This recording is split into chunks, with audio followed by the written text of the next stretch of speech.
Hello दोस्तों, कैसे हैं आप सब। यूपीएससी गाइड में आपका स्वागत है। आज की डेट है 29 जुलाई और हम देखेंगे द हिंदू में प्रीलिम्स पॉइंट ऑफ व्यू से क्या क्या इंपॉर्टेंट न्यूज़ कवर थी। तो सबसे पहले तो साइट्स के रिलेटेड न्यूज़ थी कि उसने अपनी नॉर्म्स को ईज कर दी है एगरवुड एक्सपोर्ट को लेकर। तो सबसे पहले एगरवुड की साइंटिफिक नेम हमें पता होनी चाहिए। तो एक्यूलेरिया मेलेसेंसिस, ठीक है। क्योंकि यूपीएससी की ट्रेंड है, वो पूछती है ऐसे अजीबोगरीब नाम वाली चीज़ें कि ये किस चीज़ से रिलेटेड है। तो आपको ये पता होना चाहिए ये एगरवुड से रिलेटेड है। दूसरी न्यूज़ ये साइट्स के बारे में। तो साइट्स की फुल फॉर्म क्या है? The convention on international trade in endangered species of wild fauna and flora, जिसे वॉशिंगटन कन्वेंशन भी कही जा सकती है, कही जाती है, राइट। तो साइट्स की जगह पे आपसे वॉशिंगटन कन्वेंशन करके यूपीएससी पूछ सकती है, तो आप इसे याद रखें। अब ये क्या है? मल्टीलैटरल ट्रीटी है, याद रखनी है। मल्टीलैटरल ट्रीटी है जो प्रोटेक्ट करती है इंडेंजर्ड प्लांट और एनिमल्स को, ताकि वो इंटरनेशनली ट्रेड अगर उनकी हो रही है तो वो थ्रेटेंड ना हो, ठीक है। ये क्रिएट की गई है आईयूसीएन के द्वारा, international union for conservation of nature, ठीक है। हेडक्वार्टर साइट्स की कहाँ है? Geneva, Switzerland. अब तीन अपेंडिक्स है इसकी, ये साइट्स की, वो हम देख लेते हैं। पहली अपेंडिक्स में क्या है कि इंटरनेशनली ट्रेड को पॉसिबल नहीं है करना, जो पर्टिकुलर स्पीसीज है प्लांट या एनिमल की, तो प्रोहिबिटेड है उनकी इंटरनेशनल ट्रेड। तो पर्टिकुलर स्पीसीज जो है अपेंडिक्स वन में, वो हाई लेवल ऑफ प्रोटेक्शन वो गेन करेंगे अगर वो अपेंडिक्स वन में रहते हैं। अपेंडिक्स टू में क्या है कि स्पीसीज जो है उनकी ट्रेड हो सकती है पर कंट्रोल्ड मैनर में, ताकि वो एक्सटिंक्ट ना हो जाए। और अपेंडिक्स थ्री में क्या है कि स्पीसीज को प्रोटेक्ट करनी है गवर्नमेंट को, और दूसरी जो गवर्नमेंट है उनसे भी उन्हें मदद लेनी है, ताकि वो उन जो पर्टिकुलर स्पीसीज की ट्रेड हो रही है वो कंट्रोल्ड मैनर में हो। तो ये तीन अपेंडिक्स हैं। ये एक न्यूज़ है कि हमारे प्रेसिडेंट ने अभी 9 स्टेट्स की गवर्नर को अपॉइंट किया है। तो हमारे लिए इंपॉर्टेंट है गवर्नर, और गवर्नर के बारे में हम थोड़ी सी जानकारी देख लेते हैं। पॉलिटी पॉइंट ऑफ व्यू से ये इंपॉर्टेंट रहेगी, राइट, इसलिए।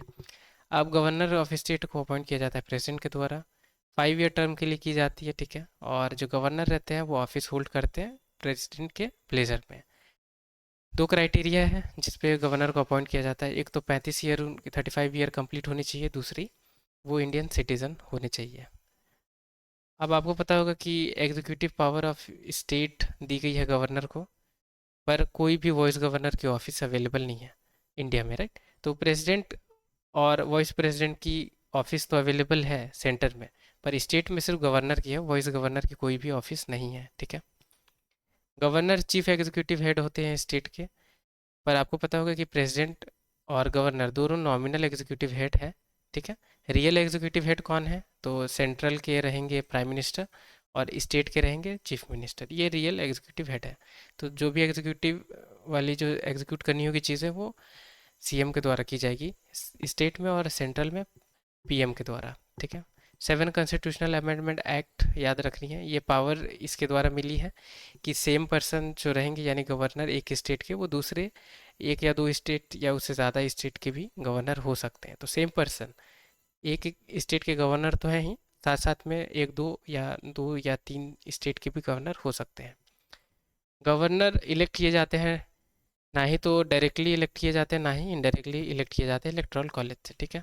ऐसे कोई सी भी प्रोविज़न नहीं है। प्रेसिडेंट आपको पता होगा कि वो इलेक्टोरल कॉलेज से इलेक्ट किए जाते हैं, पर प्रेसिडेंट के तो किए ही जाते हैं, पर गवर्नर के लिए कोई सी भी ऐसी प्रोविज़न नहीं है। डायरेक्टली इनडायरेक्टली गवर्नर इलेक्ट नहीं होते हैं। प्रेसिडेंट उन्हें अपॉइंट करते हैं warrant under hand and seal.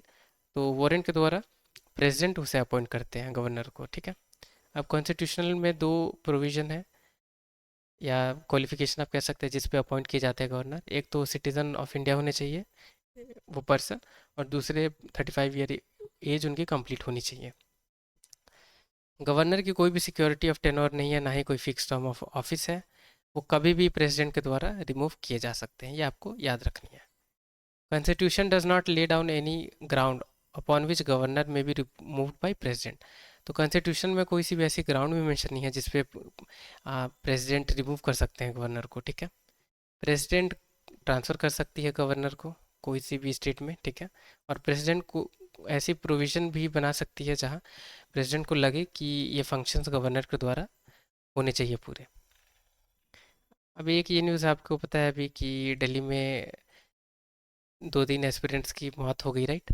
तो उसी पे नेशनल कमीशन फॉर वुमेन्स ने कुछ बुलाया है इनकी इन्वेस्टिगेशन के लिए। तो नेशनल कमीशन फॉर वुमेन हम देख लेते हैं क्या है। तो ये स्टैट्यूटरी बॉडी है जो एडवाइस करती है गवर्नमेंट को, जो पॉलिसीज वुमेन्स के रिलेटेड कुछ भी फॉर्मुलेट हो रही है कंट्री में, राइट, उस पे एडवाइस करती है, क्योंकि स्टैट्यूटरी बॉडी है।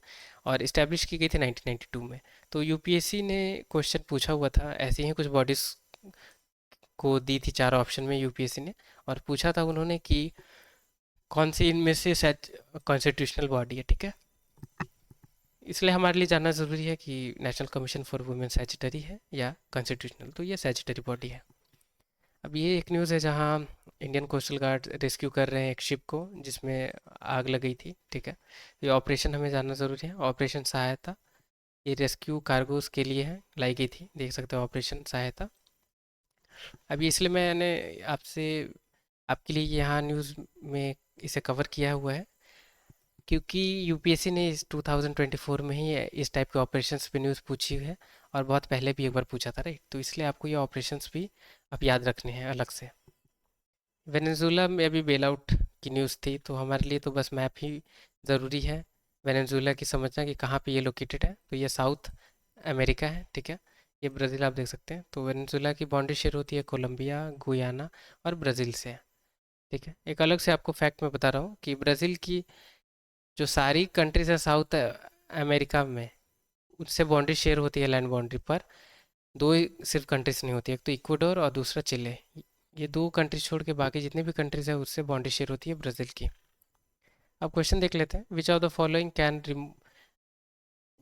The following can remove governor of the state from office? Option A legislative assembly, option B prime minister, option C president, option D parliament. तो वीडियो पॉज करके आप इसके आंसर बता सकते हैं।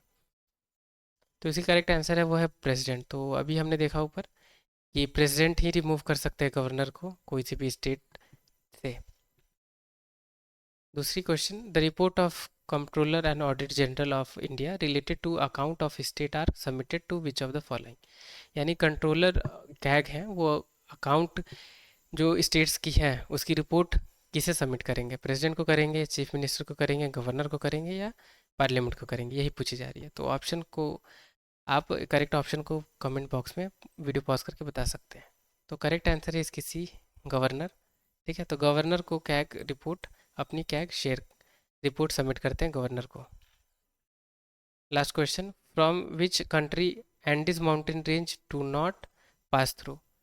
पूछी जा रही है कि कौन सी कंट्री से एंडीज माउंटेन पास नहीं होती है, ठीक है।